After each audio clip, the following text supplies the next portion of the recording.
Pas un seul temps de répit pour les acteurs du monde agricole togolais.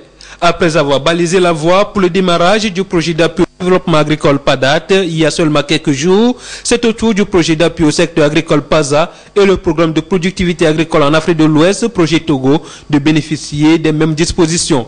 Il faut clarifier et régler quelques aspects techniques des projets. Techniciens et acteurs du monde paysan ici réunis vont donc explorer les contours des deux projets pour favoriser le démarrage de la phase opérationnelle du PNIASA, Programme national d'investissement agricole et de sécurité alimentaire. En cela, les partenaires techniques et financiers dont la Banque mondiale, chef de file, réitèrent son soutien au gouvernement dans la mise en œuvre effective de ce projet.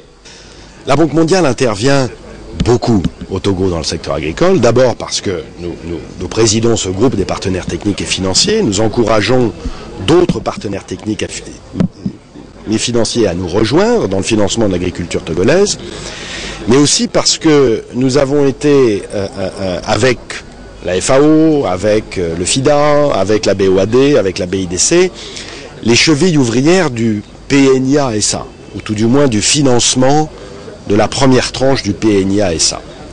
Plus de 617,6 milliards de francs CFA ont été alloués pour la réalisation du PNIA-SA. Objectif, accélérer une croissance agricole inclusive, améliorer la sécurité alimentaire et protéger l'environnement en vue d'atteindre une croissance agricole moyenne annuelle de 6% dans la perspective des OMD, ce qui nécessite de composer avec les nouvelles techniques agricoles. Les innovations existent aujourd'hui, mais ne sont pas suffisamment utilisées par les hommes et les femmes qui cultivent la terre.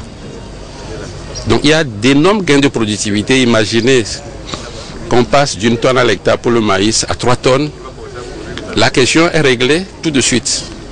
Mais il faut combiner beaucoup de facteurs. C'est pourquoi le programme de productivité agricole en Afrique vient pour apporter des éléments nouveaux pour que les technologies qui existent déjà puissent être utilisées au maximum par les producteurs. 3 jours donc pour les parties prenantes de s'imprégner des stratégies d'intervention, des modalités d'exécution des différentes activités inhérentes à la mise en œuvre du projet.